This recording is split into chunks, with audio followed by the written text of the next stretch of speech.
dan pertambangan memang dapat meningkatkan perekonomian rakyat yang tinggal di daerah sekitar industri. Namun di saat yang bersamaan, kota tersebut juga bisa menjadi kota yang berbahaya bagi penduduknya. Inilah 7 kota paling berbahaya di dunia versi On The Spot.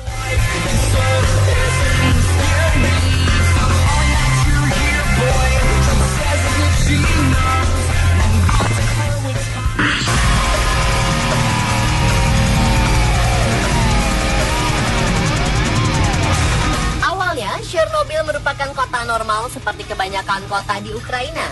Namun pada malam hari tanggal 26 April 1986, ketika semua penduduk sedang terlelap, terjadi ledakan dahsyat yang mengubah hidup penduduk Chernobyl. Ledakan ini berasal dari pembangkit listrik tenaga nuklir yang ada di kota itu. Dalam hitungan detik, ledakan tersebut membumi hanguskan kota tersebut dan melepaskan radioaktif 400 kali lebih besar daripada bom atom yang dijatuhkan di Hiroshima dan Nagasaki. Dampak ledakan ini bahkan sampai ke Kepulauan Inggris. Bencana ini juga tercatat sebagai bencana buatan manusia terbesar sepanjang masa. 50 orang tewas saat tragedi tersebut. Jumlah korban yang terkena dampak radiasi masih bervariasi. Organisasi Kesehatan Dunia WHO menyatakan korban radiasi sebanyak 9.000 orang. Organisasi Lingkungan Hidup Greenpeace mengklaim jumlahnya 93.000 orang. Mereka yang terkena radiasi mengalami berbagai penyakit mematikan, mulai dari leukemia, kanker tiroid, hingga penyakit kardiovaskular. Selain itu, anak-anak Chernobyl yang orang tuanya terkena radiasi terlahir cacat, ada yang cacat fisik, ada juga yang cacat mental. Setelah ledakan, kru darurat mengubur kompleks PLTN dengan beton besar yang dikenal dengan julukan The Sarcophagus untuk membendung radiasi nuklir yang masih tersisa. Namun salah satu surat kabar Polandia melaporkan konstruksi bangunan tersebut sekarang sudah mengalami kerusakan. Beberapa beton ditemukan berlubang dan memungkinkan tikus keluar masuk bendungan tersebut. Ini sangat membahayakan karena radiasi bisa menyebar lagi dan membahayakan Eropa. Meskipun pemerintah sudah memerintahkan penduduk untuk meninggalkan kota Chernobyl, masih ada yang tidak mau pergi dari kota maut itu. Mereka memilih mati terkena radiasi daripada mengungsi di kota yang tidak mereka kenal. Hingga kini, pemerintah Ukraina dan Federasi Rusia masih mengeluarkan biaya untuk membayar tunjangan pada sekitar 7 juta orang yang terkena dampak bencana. 5 hingga 7% pengeluaran tahunan Ukraina masih dianggarkan untuk korban Chernobyl.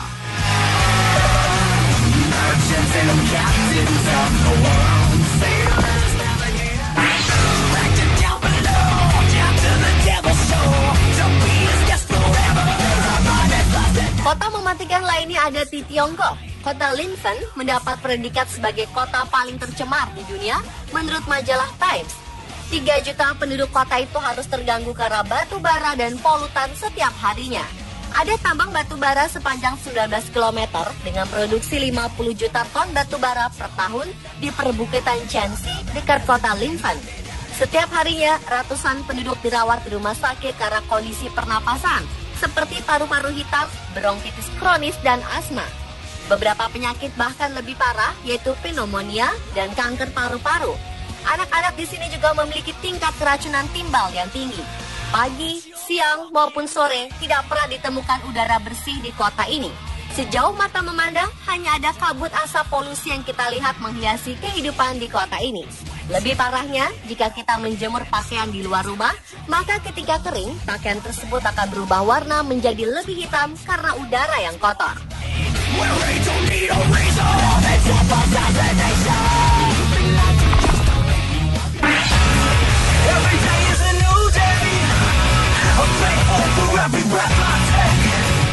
Di Peru ada sebuah kota yang juga dinyatakan berbahaya karena tingkat polusi yang cukup tinggi. 35.000 orang di kota ini sudah tercemari oleh limbah timbal, seng, tembaga, dan polusi belerang dioksida. 99% anak-anak di kota ini memiliki darah yang telah tercemari bahan kimia tingkat tinggi. Kebanyakan anak yang lahir di daerah itu tidak berhasil melewati usia 6 tahun.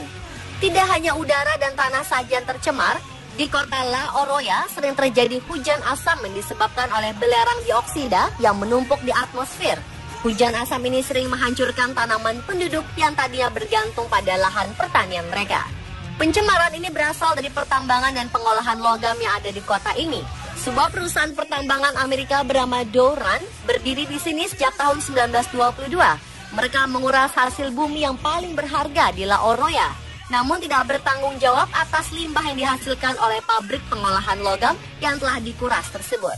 Setelah puluhan tahun, akhirnya pemerintah mendesak pemilik perusahaan ini melakukan pembersihan limbah dan telah mencemari kota La Oroya. Alih-alih membersihkan kota, Ira Renard, jutawan pemilik perusahaan itu, malah memakai keuntungan perusahaan dengan membangun rumah-rumah megah di Amerika Serikat. Rumahnya menjadi salah satu dari 5 rumah termegah di dunia. Rumah yang harganya mencapai 3,5 triliun rupiah ini terletak di tepi pantai. Rumah ini memiliki 29 kamar mewah, 39 kamar mandi, 3 kolam renang, dan memiliki pembangkit listrik sendiri.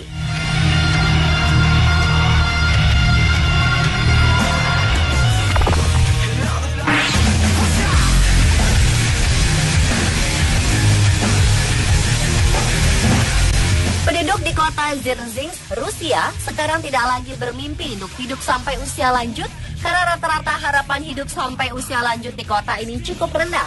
Pria biasanya meninggal pada usia 42 tahun, sedangkan wanita 47 tahun. Penyebab rendahnya harapan hidup di kota ini berasal dari 300.000 ton limbah kimia yang dibuang ke kota ini. Kota yang sempat memegang rekor kota paling tercemar di dunia ini pernah menjadi pusat pembuatan senjata kimia Uni Soviet pada tahun 1930. Sisa-sisa pembuatan senjata inilah yang mencemari kota. Air tanah terkontaminasi dengan sekitar 200 bahan kimia yang berpotensi mematikan. Beberapa neurotoksin paling berbahaya juga memenuhi perairan mereka. Pada tahun 2003, angka kematian di kota neraka kimia ini mencapai 260%. Melampaui angka kelahiran mereka. Tidak ada yang bisa menyelamatkan kota ini. Beberapa penduduk memilih meninggalkan kota kelahiran mereka daripada hidup dalam waktu yang singkat.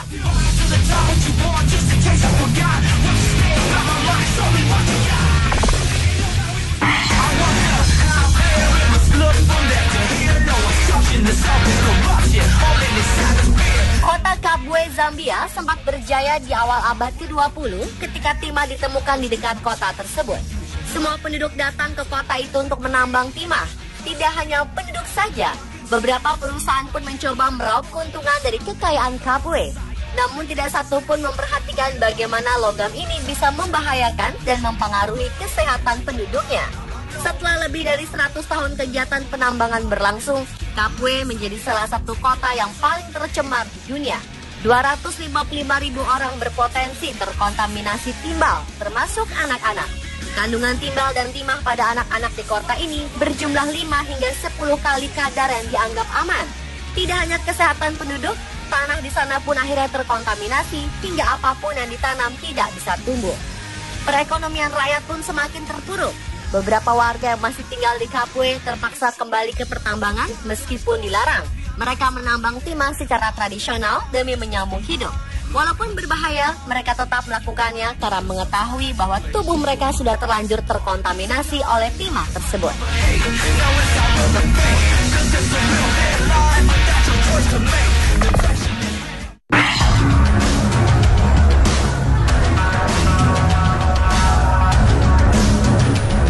Sumgayit merupakan kota terbesar ketiga di Azerbaijan dengan populasi sekitar 300.000 orang.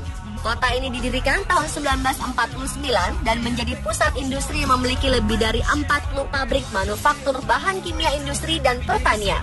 Setiap hari, pabrik-pabrik ini beroperasi penuh dan menghasilkan 70 hingga 120.000 ton emisi setiap tahunnya.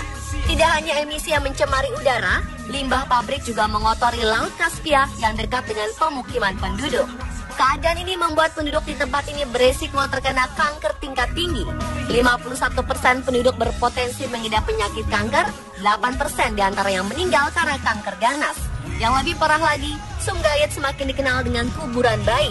Sebagian besar bayi lahir dengan kelainan fisik yang parah dan cacat mental. Beberapa orang tua yang tidak sanggup melihat keadaan anaknya akhirnya membunuh anaknya sendiri.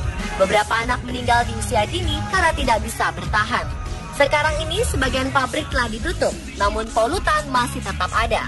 Setiap hari penduduk harus bersentuhan dengan logam berat, produk kimia, dan racun merkuri. Tingkat kematian mencapai 50%.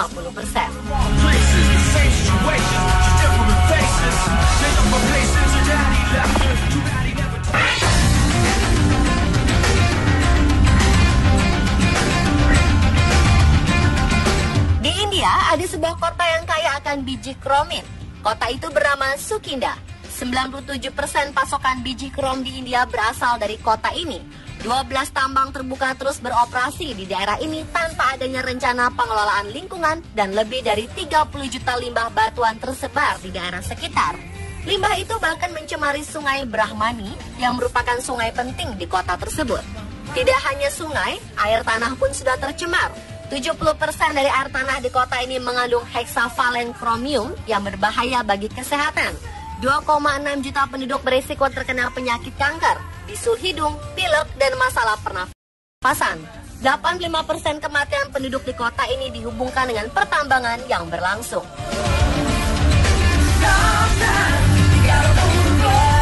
Pemirsa, itulah 7 kota paling berbahaya di dunia. Semoga ini menjadi pelajaran penting bagi kota-kota industri dan kota-kota besar di Indonesia untuk lebih memperhatikan kelangsungan ekosistem kota.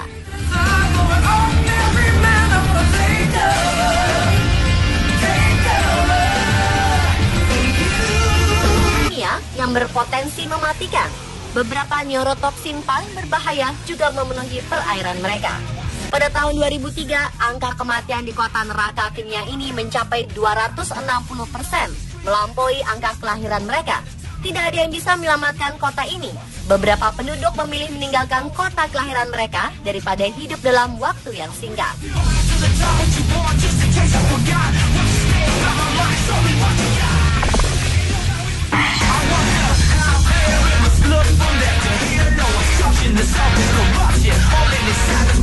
Kota Kabwe, Zambia sempat berjaya di awal abad ke-20 ketika timah ditemukan di dekat kota tersebut. Semua penduduk datang ke kota itu untuk menambang timah. Tidak hanya penduduk saja, beberapa perusahaan pun mencoba meraup keuntungan dari kekayaan Kabwe. Namun tidak satu pun memperhatikan bagaimana logam ini bisa membahayakan dan mempengaruhi kesehatan penduduknya. Setelah lebih dari 100 tahun kegiatan penambangan berlangsung, Kabwe menjadi salah satu kota yang paling tercemar di dunia. 255.000 orang berpotensi terkontaminasi timbal, termasuk anak-anak. Kandungan timbal dan timah pada anak-anak di kota ini berjumlah 5 hingga 10 kali kadar yang dianggap aman. Tidak hanya kesehatan penduduk, tanah di sana pun akhirnya terkontaminasi hingga apapun yang ditanam tidak bisa tumbuh. Perekonomian rakyat pun semakin terpuruk. Beberapa warga timah ditemukan di dekat kota tersebut. Semua penduduk datang ke kota itu untuk menambang timah. Tidak hanya penduduk saja, beberapa perusahaan pun mencoba meraup keuntungan dari kekayaan Kabwe. Namun tidak satu pun memperhatikan bagaimana logam ini bisa membahayakan dan mempengaruhi kesehatan penduduknya. Setelah lebih dari 100 tahun kegiatan penambangan berlangsung, Kabwe menjadi salah satu kota yang paling tercemar di dunia. 255.000 orang berpotensi terkontaminasi timbal, termasuk anak-anak. Kandungan timbal dan timah pada anak-anak di kota ini berjumlah 5 hingga 10 kali kadar yang dianggap aman. Tidak hanya kesehatan penduduk, tanah di sana pun akhirnya terkontaminasi hingga apapun yang ditanam tidak bisa tumbuh. Perekonomian rakyat pun semakin terpuruk. Beberapa warga yang masih tinggal di Kabwe terpaksa kembali ke pertambangan meskipun dilarang. Mereka menambang timah secara tradisional demi menyambung hidup. Walaupun berbahaya, mereka tetap melakukannya karena mengetahui bahwa tubuh mereka sudah terlanjur terkontaminasi oleh timah tersebut.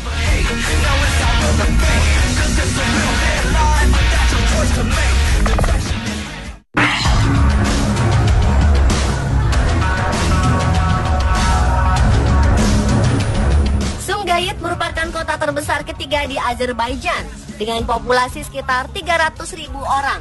Kota ini didirikan tahun 1949 dan menjadi pusat industri yang memiliki bahkan sampai ke Kepulauan Inggris. Bencana ini juga tercatat sebagai bencana buatan manusia terbesar sepanjang masa. 50 orang tewas saat tragedi tersebut. Jumlah korban yang terkena dampak radiasi masih bervariasi. Organisasi Kesehatan Dunia WHO menyatakan korban radiasi sebanyak 9.000 orang. Organisasi Lingkungan Hidup Greenpeace mengklaim jumlahnya 93.000 orang. Mereka yang terkena radiasi mengalami berbagai penyakit mematikan, mulai dari leukemia, kanker tiroid, hingga penyakit kardiovaskular. Selain itu, anak-anak Chernobyl yang orang tuanya terkena radiasi terlahir cacat, ada yang cacat fisik, ada juga yang cacat mental. Setelah ledakan, kru darurat mengubur kompleks PLTN dengan beton besar yang dikenal dengan julukan The Sarcophagus untuk membendung radiasi nuklir yang masih tersisa. Namun salah satu surat kabar Polandia melaporkan konstruksi bangunan tersebut sekarang sudah mengalami kerusakan. Beberapa beton ditemukan berlubang dan memungkinkan tikus keluar masuk bendungan tersebut. Ini sangat membahayakan karena radiasi bisa menyebar lagi dan membahayakan Eropa. Meskipun pemerintah sudah memerintahkan penduduk untuk meninggalkan kota Chernobyl, masih ada yang tidak mau pergi dari kota maut itu. Mereka memilih mati terkena radiasi daripada mengungsi di kota yang tidak mereka kenal. Hingga kini, pemerintah Ukraina dan Federasi Rusia masih mengeluarkan biaya untuk membayar tunjangan pada sekitar 7 juta.